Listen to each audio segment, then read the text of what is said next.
Welcome to Sitcom Showdown, a podcast that reviews classic sitcom episodes and inducts them into our very own Hall of Fame. As usual, one of us has chosen a sitcom episode and the other guy has no idea what it's going to be. Will they already know it? Will they love it? Can they be convinced that it's worthy?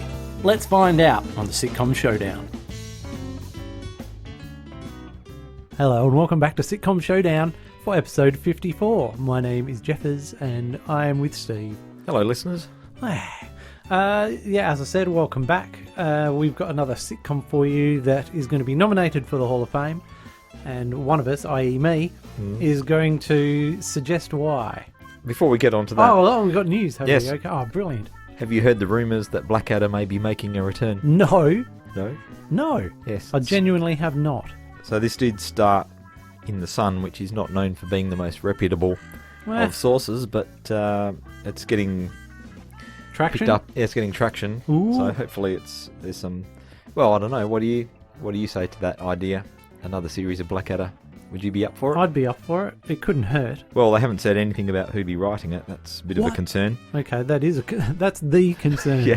I mean, I think you could even recast Blackadder if you had to, if it had good writers. But let's not get into that debate. This episode's going to be an hour and a half as it is. Oh, okay. What's the news? Well, they're saying it might be set in a university. Okay. And Blackadder's railing against the youngsters. Yeah. Presumably the people that he's lecturing. Oh, so you mean modern day? Yeah. I might be less up for that. Oh, because, if it was set in Cambridge in 1742 or something like that, or 18 something, then fine. Well, following the progression in time, it has to be something between after World War One, right? Yes, it does. All right, fair enough. I'll roll with it for the time being. They could just blow their own rules. Doesn't matter. Yes. Okay. So that's the thing. So we'll have to keep an eye on that. Yeah, we'll be keeping an eye on that. Well, anyway, we'll see what happens. Yes, we'll certainly hope that Richard Curtis and Ben Elton are attached to that. I can't imagine they'd do it without them. That would be a mistake. Definitely. Yes. So we only endorse it if they're involved. Yes. Okay. Absolutely. All right, let's see what you've got for us tonight. All right. I have got a 1982 to 1992 sitcom called Allo Allo. Oh. Yes. Oui. Well done, Steve. Yeah, so Allo Allo did run for all those many years. Yeah, 10 years. We're going to be covering Series 3, Episode 5, which is called Pretty Maids All in a Row. And I'm going to assume most people will know Allo Allo, but just in case you don't know it, here's a description. Why would you assume that? Because it was very popular. All right, Allo Allo is set in a small town cafe in Nouvion in German-occupied France during the Second World War. It's a parody of another BBC program which went out in the late 70s called Secret Army, in which the French resistance are trying to harbour and then help to get back to Blighty these two British airmen. So this fictitious story of Allo Allo revolves around René Artois, this cafe owner, and he's living under occupation rule. And the Germans have come to town and taken over, and they've stolen all the valuable artifacts. Yes. Including for the plot to revolve around. Most notably, this painting of the Fallen Madonna by a fictional artist called Van Klomp. But in the series, this painting is referred to as the Fallen Madonna with the big boobies. Yes. So these two German officers who are in charge, Colonel von Strom and Captain Hans Geering, they're supposed to be sending this painting back to Hitler, like good little boys. But they sneakily have a copy made for themselves, and then shenanigans ensue. This is just one of the billions of plots in Allo Allo, but it's the main one. Anyway, they get René at his cafe to keep the original safe in a sausage, as you'd expect. In a sausage. How is keeping a painting in a sausage Because you'd expect safe? to find a sausage in a cafe. It's not the sort of thing the Nazis are liable to inspect for stolen paintings, you see. Let's not worry about all this. We're on a time restriction. I'm not sure museum or art gallery curators are storing paintings inside of sausages. Absolutely not. It's not the done thing. We do not condone the storing of fine. You don't want grease leaking into the canvas. Works of art inside small goods. Exactly. So the plan is that after the war, they're going to sell the original painting and split the profits with René. But more often than not, people have to hide the sausage down their trousers for various reasons. Right, Renee's being forced also, meanwhile, by the resistance to hide 2 British airmen under threat of death, I should add. Plus, the Gestapo are in town investigating the colonel and the captain. So, hang on. Who's forcing him, So the resistance... upon pains of death, to harbour the... So basically, the resistance. if he doesn't help the resistance will kill him. So he's working for everyone at the same time. Except the Gestapo. He's not working for them. They're just another thorn in everyone's side. Oh, man. I'm with you so far. Yes. So, in a nutshell, everyone's after him, but they all want his help. Oh, and the communists are after him too because their leader wants to marry him. And this is, of course, because all the ladies love Renee. Inexplicably, I should add.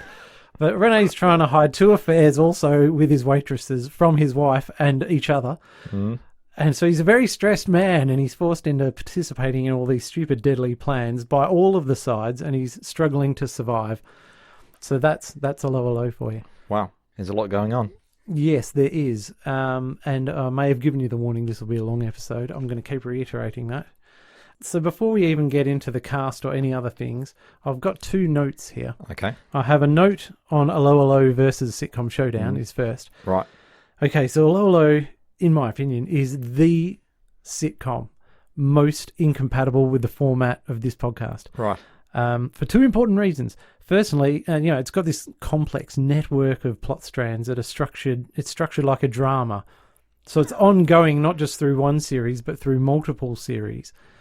Right? Okay. So it's not just, here's an episode of The Goodies and a wacky adventure happens and then it's all wrapped up. There's none of that business. So it's structured like a drama. So to select a single episode and have someone watch it who's never seen it before coming in cold is impossible. So you might have watched a bit over the years. Yeah, maybe 1 or 2 episodes. Might be a struggle to pick up on what's going on, but I have faith in you, dude. And of course, many of the laughs come from knowing what happened in previous episodes and all the catchphrases of the people and everything. Now, secondly, the regular cast is enormous, and I mean regular cast with lines every episode is 20 people. Wow. So just to get through the list of actors is going to be tricky. And how are you doing that then? You've selected... I'm going through all of just a them few. extremely quickly. Right, okay. So, many of the episodes themselves as well get up to 35 minutes or 40. What? So your regular episode length, and this was on What's BBC One, is this episode's 35 minutes. And the episode before it, for example, was 40 minutes or 42 minutes. So they just made it like and this. it was whatever it was. Yeah, I don't know. We can't speculate. Or the editors went on strike that week. Yeah. Could be. So it's very different to your 22-minute American sitcom. So it takes ages to go through all this stuff. Now, the second note is a note on Croft sitcoms. Right. David Croft co-wrote this with a bloke called Jeremy Lloyd. But David Croft, beginning in the 60s, was responsible for a huge swath of very, very successful British sitcoms. Are you being served? Yes. Oh, sorry. And I others. thought you were going to... And others. You're quite right. Which I shan't mention. Yeah. So he's the king of what I call catchphrase sitcoms, right? So yes, we've got Are You Being Served, but there's also Dad's Army, It Ain't Our Fault Mum, Heidi High, and that doesn't even count the crappy ones like You Rang My Lord and Oh Dr. Beeching, which also went on for years. So every one of them have these ridiculous situations that require, quite often, songs and dances. And they were packed with catchphrases, and there's always lots of cross-dressing and things. But they all had these characters that people love, and they can make you tear up from time to time despite all the stupidity. But it's amazing we haven't covered up any up till now because we've done so many Ben Eltons and so many Graham Linehans, and in some ways the Croft Perry and Croft Lloyd sitcoms were more successful. But there you go. All right, now we can finally move on to the cast. Right. All right, strap yourselves in. Renee is played by Gordon Kay. He was in the Porridge film in 1979. He was also in the films Jabberwocky and Brazil. And he had a guest role in It Ain't Half Hot Mum. Yes, and his wife Edith is played by, Renee's, not Gordon's, is played by Carmen Silvera. She's brilliant. So she was in an episode of Dad's Army 12 years before this started. Okay, probably about 8 years before this started. But it was such a good role and it's such a brilliant episode and it's just heartbreaking. Anyway, she was the star of that episode. So if you're familiar with Dad's Army, you recognise her instantly. But fantastic actress. She was also in Doctor Who twice, and she started doing telly in 1961. So she was a seasoned campaigner. Yep. 20 years later when this started. Vicky Michelle is the waitress Yvette Carte Blanche. So she had, she started out in movies and stuff, like almost like Hammer horror flicks like Virgin Witch and things like this. But then she went on to do a lot of comedy. So she was in The Two Ronnies. She had an episode of George and Mildred. She was always on Kenny Everett. She was in The Goodies once, in the Punk episode, if you remember that. No, you don't remember the Punk episode? I remember the episode, but not her. Yeah, well, she worked in Dr. Greybag's Punk Hospital, where they carried out surgery on people to put giant what do they call them? Safety pins. Yep. Not a tiny one through your nose, but a huge one through your whole head. Yep. It's great stuff. All right, moving on. So Colonel Kurt von Sturm, played by Richard Marner. Now this is where it gets interesting. He was actually in... No, I've been interested from the start. Oh, have you? Oh, well, very good. He was in that show Secret Army that Allo Allo takes the piss out of. So wow. If you're going to parody a show, start hiring the actors that were in it. Yeah. Why not? Well, quite. But he'd been playing Nazi people in films since 1950 and stuff like this. So he's obviously... What does this say about him? He's typecast. That's what it says. Okay. Yes, he's got a massive IMDb. Kim Hartman plays Private Helga Gerhardt, and she was recently in the Dunkirk movie. So, wow, there's another war link there. Yeah. Oh, she was in an episode of the British Empire. Sorry, who did she play? She plays Helga, but I don't know who she played in Dunkirk. No, but who's Helga? Is that the other waitress? No. Helga is the personal assistant to the colonel and the captain. All right, okay. But she's also having an affair with Herr Flick, the Gestapo dude. And, yeah. Oh, what a tangled web we weave. Oh, wow. We're 5 people into the list of 20. Guy Siner. Having an affair with the Gestapo officer. That sounds like a recipe for disaster if I've ever heard one. Absolutely. But, yeah, she's a bit kinky that way. And people might think I'm using that word lightly, and I'm not. If you've ever watched Allo Allo, you'll know what I mean. Yes, anyway, Guy Siner, Steve, he's our favourite. Yeah, this name is familiar. Yes, right, anyway, he's maybe had the most successful career as time's gone on. So he was in Genesis of the Daleks. Yes, as a very young general, and the Khaleds were pretty much Nazis in Genesis of the Daleks, so there you go. Maybe it was that part that got him this role, who can tell. But he was also in that show Secret Army that Allo Allo is based on. But he's also done voices for SpongeBob. He was in Pirates of the Caribbean. He was on Starship Enterprise, or Star Trek Enterprise, I should say, British Empire, and I, Claudius, just to name a few. Kirsten Cook, who plays Michelle, the leader of the Resistance, she was in a sitcom called Down to Earth as one of the co-stars with Richard Bryars. So she's got sitcom experience after this. Herr Flick, played by Richard Gibson. Hair Flick. Herr Flick. I'm trying to do a hair flick. You're right. Interestingly, when I captured, I'd see... I'll try this again. Is that a joke? That's not a joke. No, I think it must be. It is a joke. Yeah, hair flick must be a joke. Right, okay. Yeah. I hadn't come across that before, but you've pointed it out. Hairdo. That's brilliant. Well done. Oh. We can do all sorts of jokes. I've lost my train of thought now. So occasionally as a child, I'd catch episodes of Allo Allo in the background. And I always thought his name was Heflick. That's his first name. Heflick. Yeah, his last name might be short or something. What's your name? Heflick. But then I realised, obviously, a few years later, as I grew up, that people are called Hare. Yes, anyway, getting back to Richard Gibson, he was in Poldark, Steve, in the 70s. He played a young Jeffrey Poldark. Right. Is this making sense? Maybe that was... Well, it's either one of Ross's kids or... Well, he's the son of Francis. Is Francis Ross's brother? Cousin. Oh, okay. I've never seen Poldark, so I'm glad you can help me out with that one. I think. There's a few Poldarkians in this.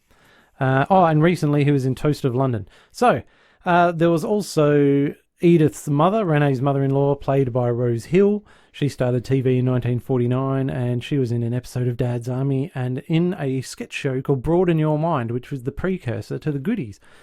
The British policeman, Officer Crabtree, he's the French policeman undercover anyway, never mind. He's a French policeman, but he's not, because he's a British agent. Right. Yeah. He's played by Arthur Bostrom, who is still working and was most recently in an episode of Father Brown. Then there's John D. Collins as the British airman who's trapped, Officer Fairfax. There's Nicholas Frankow, who's the airman Carstairs. Mm-hmm. The other Gestapo agent, who's Herr Engelbert von Smallhausen, is played by John Louis Mancy, or Louis Mancy. Sue Hodge played Mimi LeBonc in later series as the waitress. Kenneth Connor plays Monsieur Alphonse, who's important in this one. Hilary Minster is General Erich von Klinkerhoffen. So General von Klinkerhoffen. Should we give up now? I haven't started watching it. Oh dear. I'm already losing it. He comes to town to clean up the mess made by the captain and the colonel. And he's just arrived a couple of episodes before this one. Anyway, he's played by Hilary Minster, who was also in the Secret Army show this is based on, and Poldark. And he was in the movie Battle of Britain. And in Doctor Who, of course, he was in Genesis of the Daleks and Planet of the Daleks. Leclerc, who's the elderly guy who disguises himself to do jobs for the Resistance, and a dotty old duffer, is played by Jack Haig, very experienced comedy dude who, most notably was in Crossroads for many years, and then he was also in Kenny Everett. Then you had the other waitress, Maria Recamier, played by Francesca Gonshaw. But here's the other big one, is Sam Kelly, playing Captain Hans Gearing, who always steals the show. So he did 3 years as Bunny Warren in Porridge. You're looking quizzically, but you would remember him if you saw him. Just trying to remember who Bunny was. Yeah. Bunny Warren. He was an illiterate character, and Fletch would have to read his notes for him and write letters for him and such. He had his own show called Magic Grandad. He was in a sitcom called Barbara for 8 years. He actually played Hitler in a TV movie called Stalag Luft. Wow. He was in the movie Nanny McPhee and made guest appearances in sitcoms such as Outnumbered and Black Books. Wow. Yeah. Right, that's got us through the cast, Steve. Phew. Well done. Wow. What about a quick discussion on when we first saw Allo Allo? I've sort of alluded to the fact that I caught bits in the background in the 80s, but because it was on a commercial station and we were raised on the ABC. I was just going to say that. I think it was Channel 7, is that right? You're quite right, yeah. So I didn't really watch it. No, I probably wrote it off as a load of rubbish in some kind of snobby ABC elitist fashion. I don't know. Yeah. What's with that? The other interesting thing is that Ain't Half Hot Mum also wasn't on the ABC. That was on Channel 7. And they had missing... Yeah, so was I. I was shocked. They had missing episodes, and someone had recorded it off Channel 7 on VHS, and that's the only surviving copy. Huh. So they put that on a DVD, but they put it on as an extra because the quality is so incredibly bad. All right. So, that's a little bit of Australian history for you in terms of telly and David Croft sitcoms. But yes, I bought Allo Allo, all of them on DVD a few years back when I was going through the David Croft phase. So I started with Dad's Army, bought all of those, bought all of Are You Being Served, and then bought all of Allo Allo, and It Ain't Half Hot Mum. Cost me a bloody fortune, all that did. But it was over many years, so it's not too bad.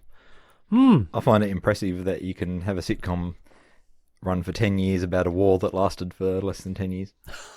Like, did the Airmen eventually get back, or how many seasons were they? How many series were they stuck there? They might have got rid of them in Series 6 or something like that. Oh, my goodness. That's one of those things. We should have had a Dad's Army and Allo Allo crossover. Yes. They could have wangled that somehow. Yeah, I'm sure they could have. I should point out that with the David Croft sitcoms, I added them all up, all the series that they all ran for, and it was a combined 53 seasons. Whoa. So... Of 6 each? No, you had something like 12 of Are You Being Served, and 9 or 10 of Allo Allo, and then Dad's Army ran for 8 series or something like that, and then, there's Heidi High, which probably ran for 6. So when you add up all the 53 seasons, so I wondered if you added up all the Blackadders, all the Ben Elton shows, you might only get 10 seasons of telly or something like that. Yep. Remarkable. David Croft, what a dude. That's some output. All right, let's go off and actually watch this thing. Yep.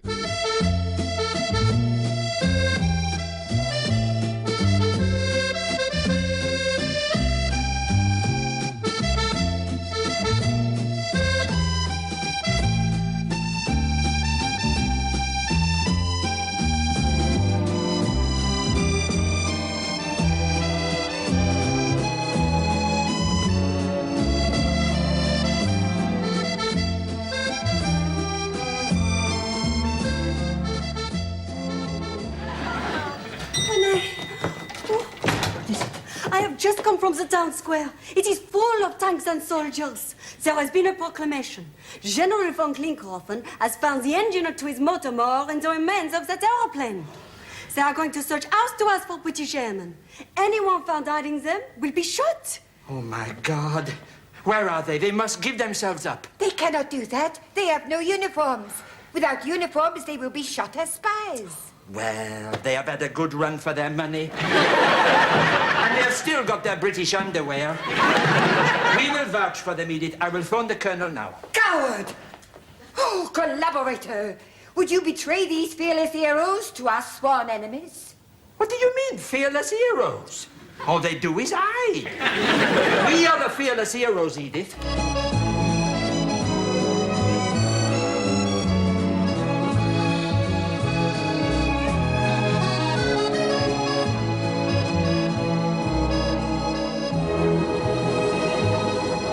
And we're back. What a marathon that was, Jeff. 34 minutes? Yes, Something 34 thereabouts. minutes, 47 seconds. Yes. It was enjoyable, though. What are you going to talk us through it? I will. And listen very carefully, Steve. Yes, all I right, shall I'm say listening. this only once. Yes. You're expecting that, weren't you? So, as always, the episode opens with this direct-to-camera chat by Renee, summarising the previous episode, which would have been very much needed by viewers back then, as, of course, you couldn't binge-watch it. So, you'd need a bit of explanation as to what went on. Well, a week would have gone by. Yeah, exactly. Rene's in the cafe, and so he explains his narrow escape in the last episode where they tried to return the British airmen back to England by rigging them up in a decrepit old turn-of-the-century propeller plane from a museum with a stolen lawnmower, which they took from the general's property or something, a stolen lawnmower engine. Anyway, it all went wrong. Oh, And what a surprise. Yeah, they're still stuck with the airmen and the stolen painting. Anyhow, Rene explains all this to us, the viewers. And then Edith joins him and asks what he's doing. And Rene says that he's changing the hiding place of the stolen painting of the fallen Madonna with the big boobies. And he's putting it in a frame of this crappy old painting they've got hanging around. It's a painting of some flowers that was given to Rene's ancient mother-in-law back in the 1800s. For her favours. For her favours by a penniless artiste. And who was in love with her at the time. Anyway, Rene thinks he's been very smart here, explaining to his wife Edith that they can hide this stolen painting just on the wall of the cafe and no one's going to suspect a thing, instead of hiding it in a sausage in the cellar. Probably a good move. Yvette, the waitress, bursts into the cafe and she announces the Germans are about to search house to house for the British airmen, now that the airmen's existence is revealed by the failed attempt to return them yesterday. And they also know the lawnmower engine was stolen from the general's residence and that was used in the attempt. Anyhow, I should explain that General von Klinkhofen has only recently arrived in the series. I think I mentioned this earlier. And he's there to sort out the incompetence of the colonel and the captain. Yes, and he's not happy that his lawnmower's That's right. been taken Lawnmower apart. has been pinched and At any rate, Edith and Rene are very worried that they're going to be searched in this house-to-house search. And the airmen's going to, they'll be uncovered, but Rene insists the airmen are going to have to turn themselves in. He says, right, that's it. And they said, you can't turn them in, or they'll be shot without uniforms as spies. And he goes, it's all right, they've had a good run. Yeah. How generous of him. Fair enough. Rene's been involved in 3 seasons' worth of harebrained schemes to return them to Blighty. And He's had everything, enough so at this point. But Edith pounces on him and calls him a collaborator and a coward and asking him, how can you betray these brave heroes? And he's saying, brave heroes, all they do is hide. We're the brave heroes, Edith. So yes, the people of the cafe are the fearless heroes, according to Renee, because they do all the dangerous stuff.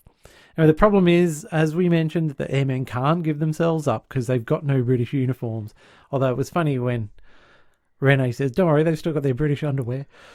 Oh, man. Yes, they don't want to be shot as spies, but Maria comes down the stairs, the other waitress, and she joins the group at this point, saying that she solved the problem of the airmen by shaving off their moustaches and dressing them up as 2 more waitresses.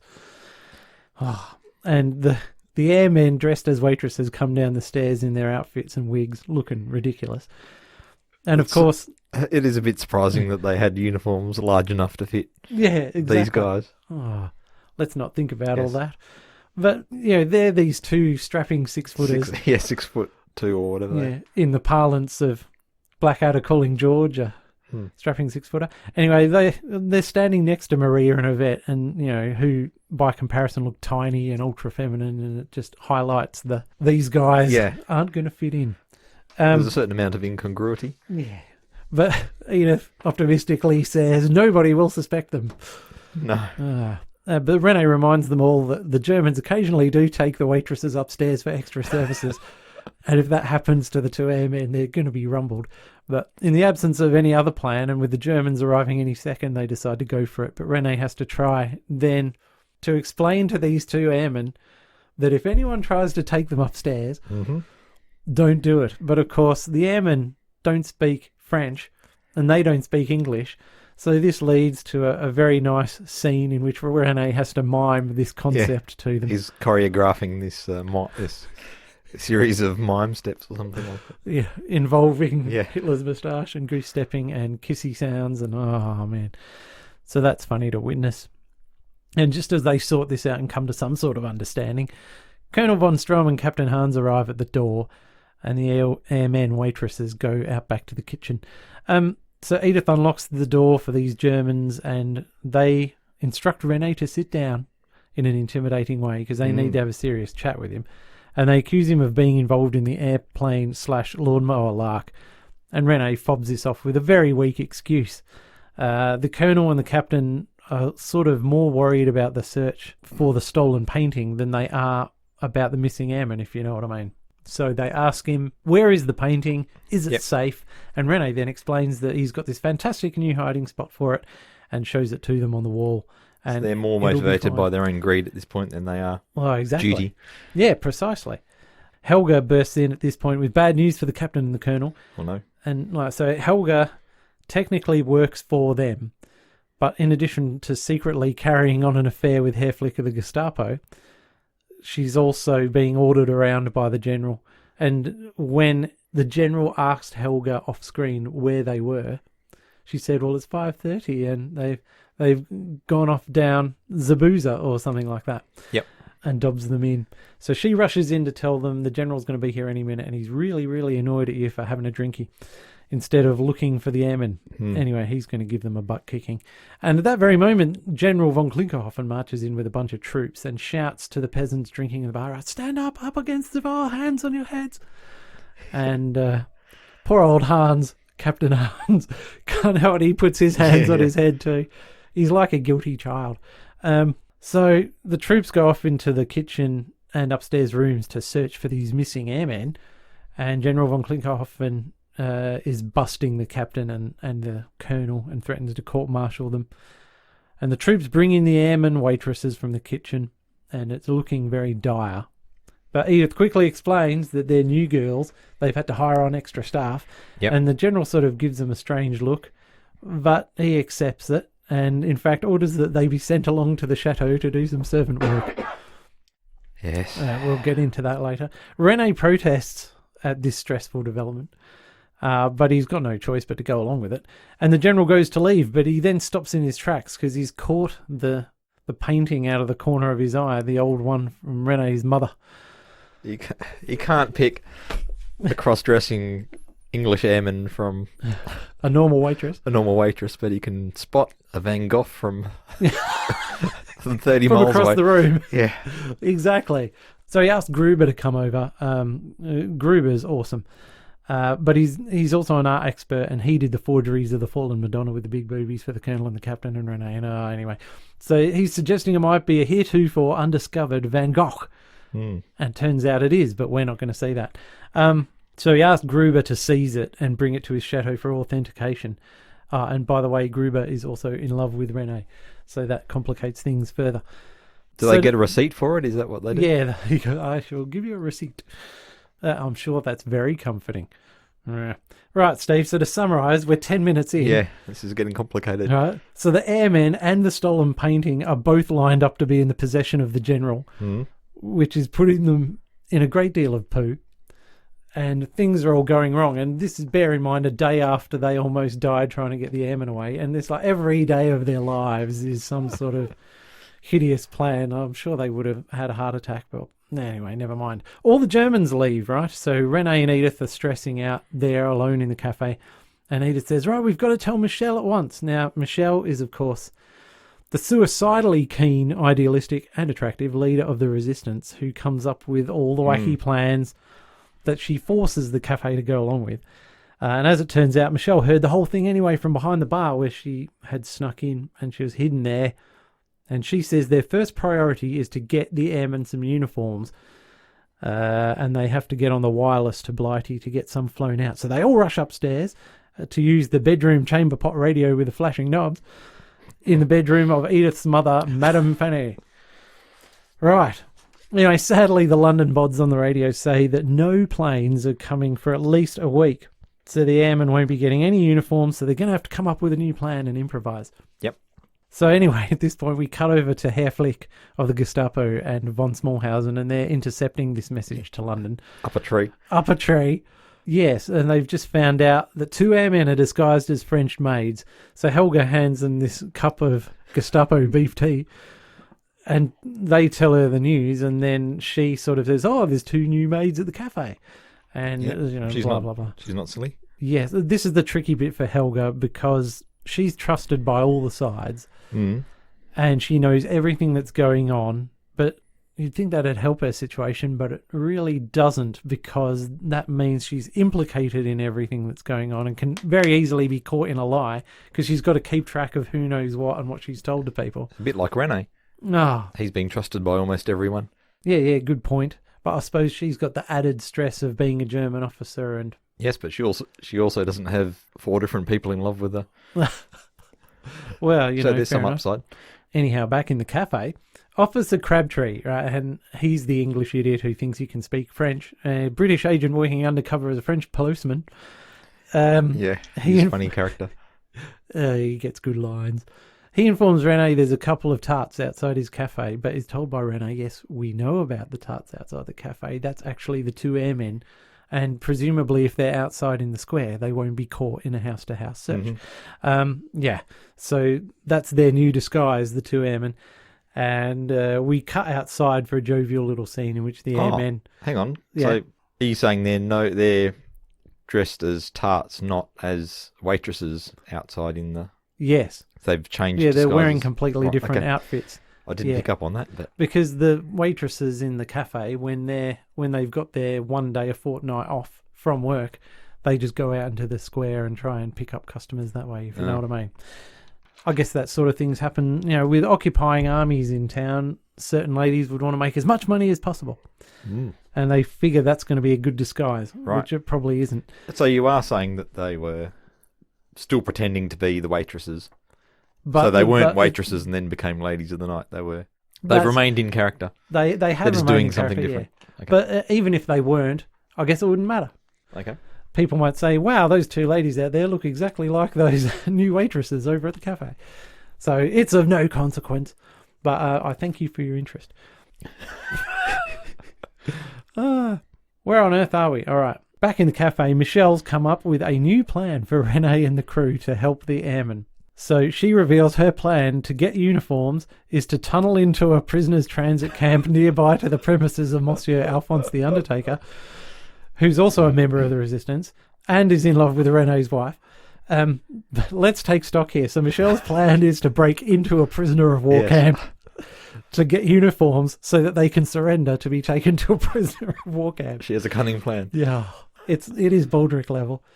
Well pointed out. And Renee's going, whoa, hang on. I'm not taking any more of these bloody prisoners of war. We're not letting any more of them out of this prisoner of war camp. She's going, no, don't worry. It's nothing like We're that. just going in to get the uniforms out. Oh, and I like his little cafeism where he goes, we haven't got rid of our present stock. Yeah. Oh, dear, oh dear. Comparing them to some horrible wine that they're overstocked on or something like that. Yes, they need a Arkwright to get rid of their 2 airmen from the Heat from shift the them. cafe. Yeah. Right. Jamaican airmen. Oh no. Jamaican ginger airmen. Oh dear. Right, let's settle down. Okay. From here. Meanwhile, over at the German headquarters, the Colonel and the Captain Hans, right, they're stuck in their own reception room where Helga normally hangs out behind her desk, as if they're waiting to go into their own office because the General's commandeered their office. Yeah. He's taken over. Oh, they're very nervous about this. And they're waiting around nervously, and Lieutenant Gruber finally shows them in where the General studiously ignores them, reading reports. But in short, after some mucking about with Heil Hitlers and all that sort of stuff, he tells them, listen, you guys, I've been reading all your reports on what's going on in this town. And he's pretty much sussed out they're hapless goons and he wants better results. So he wants these airmen captured. And the generals surmise that basically the epicenter of all the suspicious goings on is the Café Rene. So he orders the colonel to spend time at the cafe watching it very closely. But he's also curious as to why a small provincial French cafe happens to have a genuine Van Gogh in it. And he's suspicious about that as well. But anyway, he dismisses the captain and the colonel. And after they nick off, he asks Gruber to slyly make a copy of this Van Gogh. And doing exactly what they do. Yep. It's just, the corruption. Never mind all that, because Gruber is dismissed and Helga shows in Herr Flick and von Smallhausen, who tell the general they too have a fantastic plan to infiltrate the cafe in disguise. And they demonstrate that by removing their evil black leather trench coats to both wearing saucy French maid outfits. And the general tells them, this plan is not approved, but you can stay for a drink if you like. I don't think I'll try any more accents. This is terrible. But yeah, so this is twice that. Have you got this brought up for points later, or should we discuss it now? No, we can discuss it now. Right, so we've had 2 instances of cross-dressing here. 2 British military bods dressing up as French maids, who the general wants to have them around at the chateau, presumably to seduce them. And then he sees Herr Flick and von Smallhausen in maid outfits and invites them to stay around for a drink. And plus, what with the painting corruption and wanting to sell all that after the war, and, you know, he's making exactly the same mistakes that the colonel and the captain made. Yeah. He's going to get himself in trouble. The first time this happens, you could forgive him for not, kind of partly forgive him for not realising that the English airmen were that the waitresses. Maids he's short-sighted. He just thought they were English very airmen, tall but waitresses. Does he chase after Olga at all, or Helga? Oh, yeah. Yeah, Oh, he yeah. does? Okay. Oh, yeah. He'll take advantage of anybody, the general. He's very even-handed that way. Yes, okay. For a Nazi general. So we cut back to the cafe in the evening where, as usual, the cafe is completely packed with peasants and German officers, and Gruber's there playing piano and singing, which is just another one of his many talents. Yep. Renee and Edith are discussing a plan that they're about to enact, but which we as viewers don't know about. But they do give some clues. So they want to get the airmen to the undertakers without being rumbled by German patrols so that they can enter the tunnel at the undertaker's shop, which is being dug through to the prisoner of war camp. Problem is, there's German patrols everywhere. How do they get the airmen over to Monsieur Alphonse's? Right. Oh, wow. So we find out as things unfold that they're staging an incident in which the 2 waitresses / airmen get shot, faked of course, so that the bodies can be taken away by undertakers who are conveniently stashed in the cafe. Right, I'm about to launch into the plan and we're nearly at the end here, Steve. Brace yourself. Here's how the plan unfolds.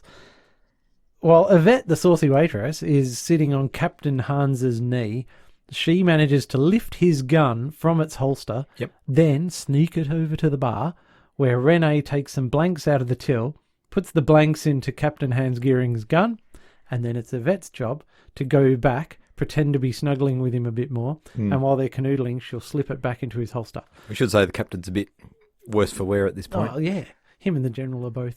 He's knocked... Yeah, they've knocked a few had back. a few. At the same time as all this, Edith and Renee announce that this evening's entertainment is flamenco night. I guess it's a distraction if they're putting on wild costumes and having loud music, which helps, in a way, Yvette sneak the gun back into Captain Hans's holster, which she does. Right. Meanwhile, the two airmen are sitting outside dressed as the street tarts with Officer Crabtree, who's, sort of making sure no one hassles them in the meantime before their cue. Back inside the cafe, Leclerc is ready with his violin as part of the performance. Yep. And he's got all his lines for this written on the back of it, which any decent German officer who's about 3 feet away from him should see, but never mind. So they start the flamenco fantango performance, and Edith's dancing around and round in her outfit with her castanets and doing all this sort of stuff. And now, presumably, because everyone's been drinking a hell of a lot, and it's a very red-blooded, fiery performance, people are dancing along, and the two tarts walk in, i.e. the airmen, and they start dancing very saucily with Renee, being very provocative, and then Renee sort of goes the grope on one of them, and Edith shouts out to stop the music because they've caused a bit of a scene here, and she's yelling at Renee in this pretend jealous rage, screaming at him about his floundering with women of the streets. And Edith says to the Captain Hans, are you prepared to see my honour besmirched in this way in my own cafe? And he's sort of, I haven't really thought about it. But she takes his gun and she shoots the two. Well, she is shooting at Renee, but conveniently shoots the two waitresses / airmen with the blanks. Captain Hans is freaking out, though. He's screaming, that was my gun! That was my gun! And he grabs it off Madame Edith. And at this very second, Officer Crabtree walks in and sees him holding a smoking gun.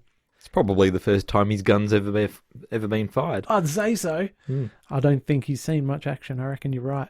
The Germans, of course, don't know Officer Crabtree's a British agent in on the whole deal. Captain Hans is screaming at, he's innocent, and Renee tells him it was a crime of passion done by Edith. When I say Renee tells him, Renee tells Officer Crabtree, don't worry, Officer Crabtree, it's just a standard crime of passion that takes place in France on any Saturday night. Yes. And business as usual. Yeah. And you can't do anything about it because you don't outrank the German army. And Renee's trying to remember this huge screed he's got to read out. Well, he's been interrupted at this point. Yeah. He was in the flow and then, got stopped. So that sort of puts the cop in his place if he was a real cop, which he's not, so it doesn't matter. But anyway, the upshot of all this is that Renee says, but if the General von Klinkhofen should find out that Captain Hans and the Colonel let a woman take their gun and shoot people with it, they'd be court-martialed. So they settle the whole thing with a bribe to Officer Crabtree of a massive 50,000 francs or 500,000 francs or whatever it was, And everyone's happy. Everyone's pretty happy, I suppose. Yeah, the Germans are going to get away with it, even though they hadn't actually done anything. And, so where am I? I've been trying to improvise this. This is terrible. But we haven't solved any of the problems. No, we haven't solved any of the problems. All right, hang on. So the upshot of all this is that the Germans had best keep quiet, not say anything about it. The policeman should keep quiet. The bribe is paid. And Renee asks, is there an undertaker in the house? And, of course, Monsieur Alphonse is there with his team of bods. And they get things in motion. The Germans flee out the door, knowing better than to stop the bodies being taken away. And so, beautifully, the two airmen are now going to get transported to the undertakers where they can dig into the prisoner of war camp. Where is the undertakers? Oh, across town. So they would have. How would it have been difficult for them to get across there in the first place? Because there's German patrols everywhere. Okay. Yeah. It's best not to think about these things, as I've said several times, I suppose. Also, re-engage my suspension of disbelief. So with everything seeming to be okay-ish for now, the cafe crew breathe a sigh of relief and start up the music again, and everyone's gleefully dancing around and drinking. The end. Wowzers. Right, I'm definitely handing over to you at this point. I'm going to have a little I rest. can give you some thoughts. Oh, excellent. I liked the director-camera bit. He wasn't really... was he breaking the fourth wall, or... We don't really take it that way, because it doesn't happen during the rest of the show. No. It's just for that little intro. And he does talk directly to us. Yeah, that's good. I like the irony of putting a painting within a painting. In fact, trying to hide a priceless painting inside what turns out to be potentially a priceless painting. Yeah. That was good.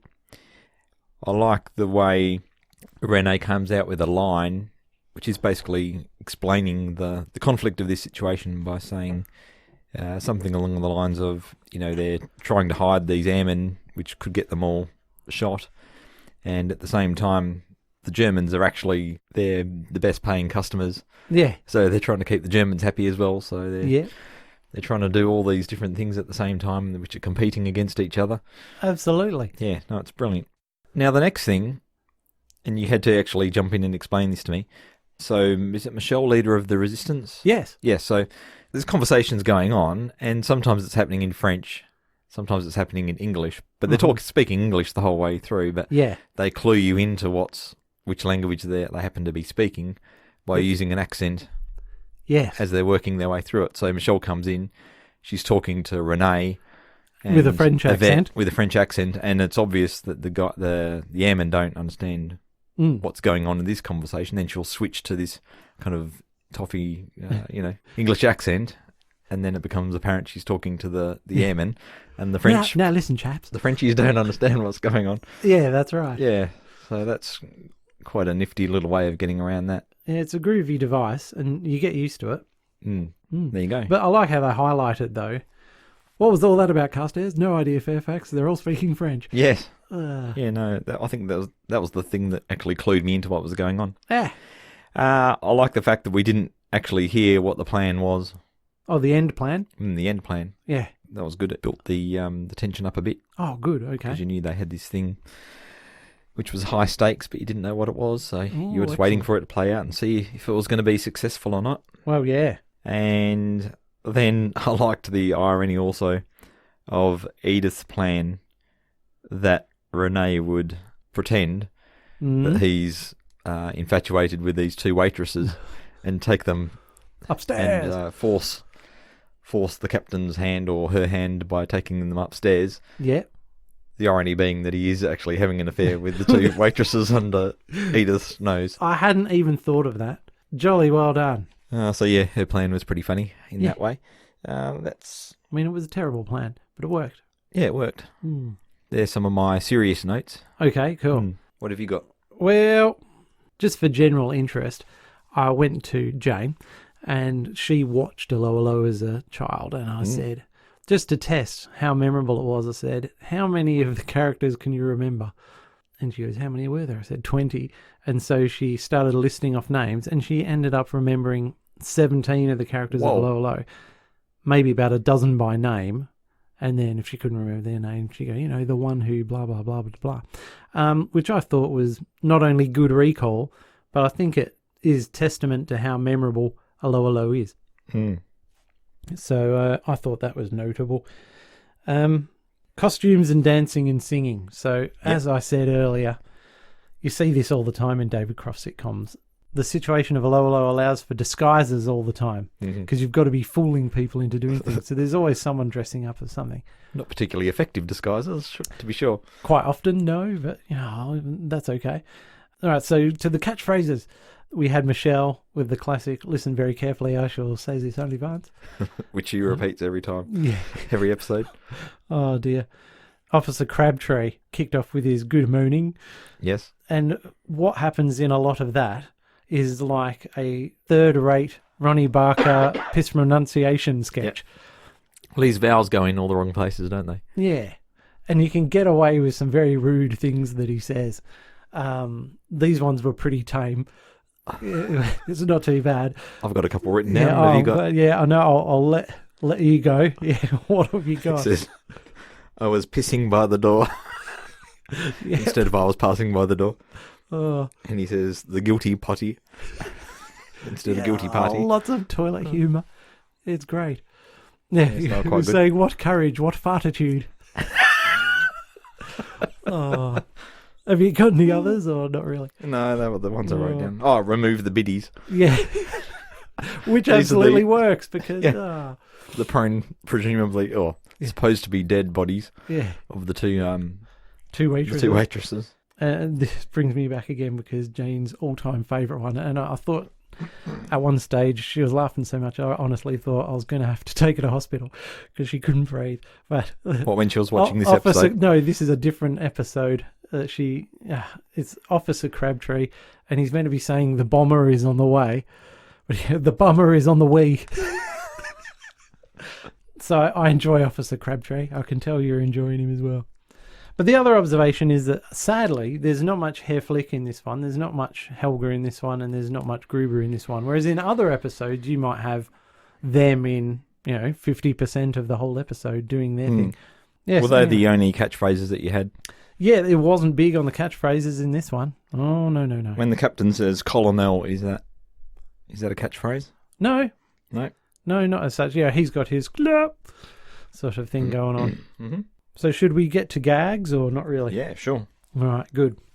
In my opinion, many of the best gags are with Captain Hans Geering, who seems poorly suited to his situation as a captain in the Nazi army, and he's just sort of this gentle, almost Anglophile dude because he comes out with all these British expressions. He's playing I Spy in this one, and it's always good when they do the Britishisms.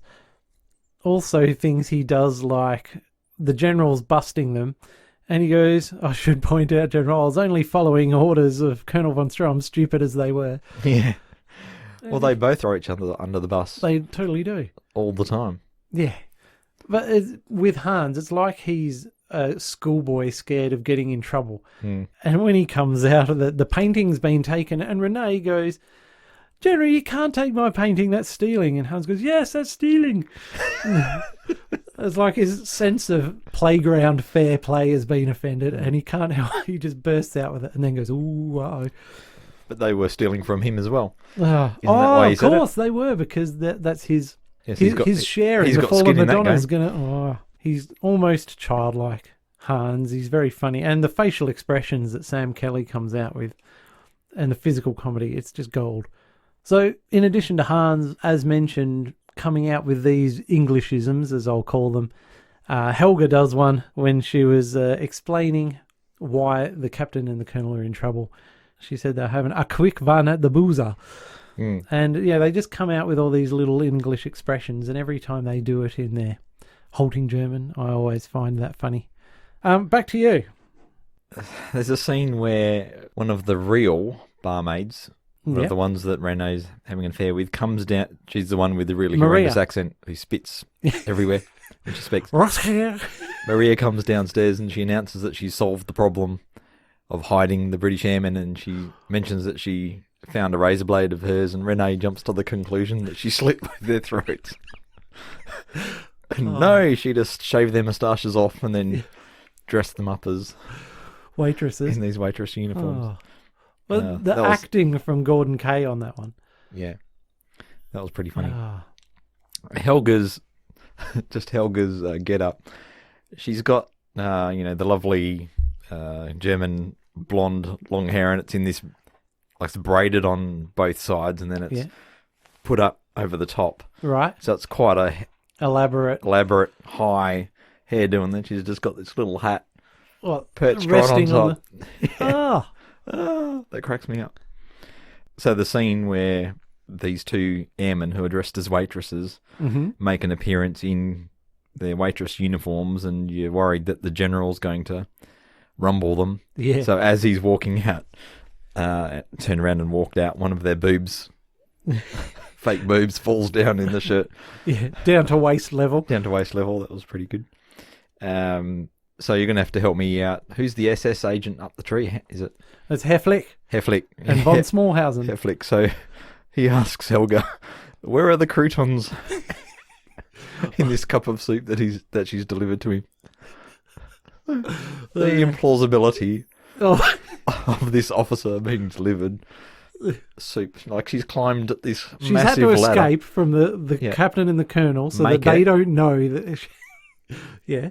Not only walk into the field where they are, but then climb this ladder. With a cup of tea. And he complains there's no croutons. But are the croutons? Yeah. He's lucky she didn't just throw it in his face. And it's not just any old tea. It's the specially made Gestapo hot beef tea. Yeah, the physical comedy in the scene where the captain and colonel are finally allowed into what was their office, but it's now the general's office. Yeah. And they're trying to impress him with their marching skills and the whole Hitlers, and then they come over and then stand right in front of him. They form ranks in front of him, yeah. Yep. And he says how he's read their notes, and he says the handwriting is good, but the initiative is poor. And both their heads just kind of drop, their chins drop. Like schoolboys. Like schoolboys, yeah. Yeah. And that's where Hans is sort of, his fingers are playing nervously around his lapel and all that. He's such a... Yeah. And when they got over, like they were marching in unison over, they do a poor job. And then he kind of stops and does this little... The shuffle to the side as if he doesn't want to stand too close to the colonel. He's trying to disassociate himself from the colonel, knowing that they're probably going to get absolutely flogged. I reckon that if you were a military person, there'd be all sorts of other gags in this that we don't even recognise and go straight over our heads. There'd be a whole new level of gags. Yep, there you go. Oh. I've done some. All right. Have you got any left? No. All right, so yeah, as far as the gags go, I want to play a clip of the scene with Renee miming to the airmen not to go upstairs. What are they saying, Fairfax? I haven't the faintest idea. It's all in French. Well, if the Germans want to take them upstairs, they must not go.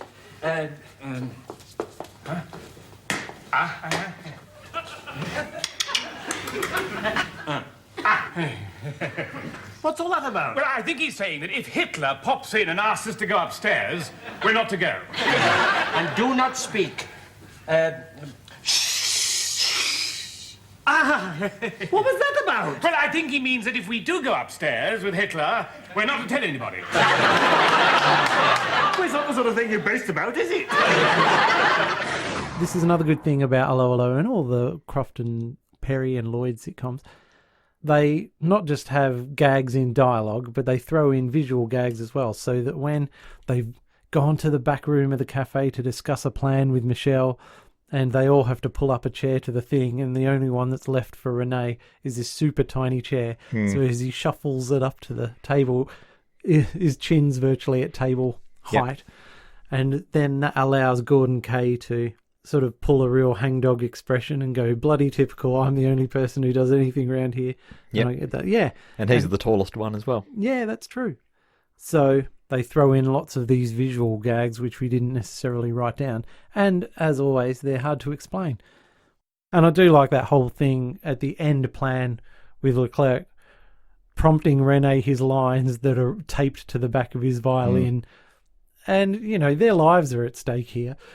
And he's mouthing the lines along with Rene as he's saying them, which is a brilliant touch by the actor. I don't know if the director suggested it or the actor, but, Well, that was before Rene even got lost in his lines. It's amazing. So why did he write down Rene's lines? Oh, no. Well, I'm sure in the acting profession, in order to know your own lines well, you've got to know what the other people are saying. Does that fly? Does that pass muster? Well, perhaps in the scenes that probably in the scenes that you're working in. So I guess there's nothing less but to put a case. But do you want to say anything before I put the case? I think you should put the case. No, the case is thin as, I should mention. Oh, okay. Because it's a weather thing. I was knackered by that point. But we put things into the Hall of Fame based on that one episode. And when I was making a case for this, I sort of based it on the whole series, which is not the way to go. On sheer popularity alone, Allo Allo is a case for the Hall of Fame. Because it's a very long-lasting, very popular sitcom. But of course, in our show, it's all single episodes. So does this episode have what it takes, Dave? The format of Allo Allo and us doesn't make it easy. We've certainly put in worse episodes, but that's not a justification. Well, you might have put worse episodes in. Oh. So last episode, when we were doing I Didn't Know You Cared, and you've brought the S word up tonight, the notion of stakes. Stakes. Okay, yes. All right. You're worried about which you had me worried there. Hey, this sitcom has life and death stakes every week. Now, I'd already planned to put this one in, before we recorded last time. It's just a coincidence that I identified that as being a low-stakes sitcom, and I think we've gone to the highest-stakes sitcom of all time. It doesn't get more dangerous than the situation they find themselves in. So it's not just for the characters, all of them, but sometimes the war hinges on things they're doing. So it's stakes for the future of Europe. So it's very high-stakes sitcom. So it does all that drama, plus there was great gags, fantastic acting, of course. I love the sets and the uniforms, and this is something the BBC always does very well. And I think the sheer idea on its own of breaking into a prisoner of war camp does it as well. And this particular episode was selected on the fact that I wanted it to be one that did the best job of re-establishing the characters and the situations without much confusion. And a lot of the other episodes, you'd really, really struggle because you're coming in halfway through some sort of caper. So that's pretty much why I selected this one. Well, that's about it in closing. I've got further in closing after you give your verdict, of course. Oh. Yeah. Okay. So what are your thoughts? Well, my concluding thoughts. I can see why you think it's quite a difficult one to nominate because the convoluted nature of the ongoing storyline and, I mean, even this... Putting that to one side, what happened in this episode alone at 35 minutes or thereabouts. Yeah. It's just chock full of twists and turns and people dressing up as other people. And I mean, how many people were in disguises in this? There was at least half a dozen that I can think of. Yep. Straight off the top of my head. Yep. That's all very confusing. Oh. And then there's a lot of characters that have to get lines as well. So, if you've got to have everyone in that cast involved and having stuff going. I mean, it's just... Yeah, and keeping track of the crosses and the double crosses and the triple crosses and all that sort of thing. Yes, it's quite a feat. How did they do it? I felt at times like it was meandering a bit, but usually this was to set up a catchphrase or something like that. Yes. I thought, well, 35 minutes seems like an awful long episode, and there were these, like during the musical bit, for example, they might have had the dancing and stuff like that go on for 2 or 3 minutes. And it's all funny, but at the same time, most sitcoms wouldn't go to the 3 minutes on it. Yeah, you wouldn't spend 3 minutes on something like that. No Especially way. when everything else seems to be like a rush. The lulls stand out. Yep. Yeah. But I did feel like they paid all those pauses or whatever you want to call them off. Oh, good. At the end of the day. And as we pulled apart the plot when we were going through, I think they did a really good job of little things along the way, like the different plans that are going on, the ironies that we talked about. So, I really liked it. Oh, good. I'd put it in. Oh, fantastic. Oh, I'm very relieved. It was a high-stakes situation. I wouldn't go looking for a 35-minute episode. Well, this is one of the short ones. Right, well, that's fantastic news. And I've got another in closing. Ooh. Allo Allo, the theme tune is one of my all-time favourites. I'd say easily top 5 favourite pieces of music ever. Yep. And I used to be a musician in my younger years. And it's got everything, really. It's a truly wonderful piece of music. So when I analyse it with a cold musical eye, in many ways it's faultless. But when you're listening to it, it's very happy and joyful, but it's very melancholy and haunting as well. It's just a beautiful, beautiful piece of music. Yeah. Okay, well, let's get out of here and just leave people with the plea for feedback and be on our merry way. Our standard plea. Thanks, everyone. All right, cheers. See you in a couple of weeks. Bye. Join us next time on Sitcom Showdown when we'll be putting another 5-star episode under the microscope. And in the meantime, you can contact us with feedback on Facebook, Twitter @Sitcom Showdown, or by email sitcomshowdown@gmail.com.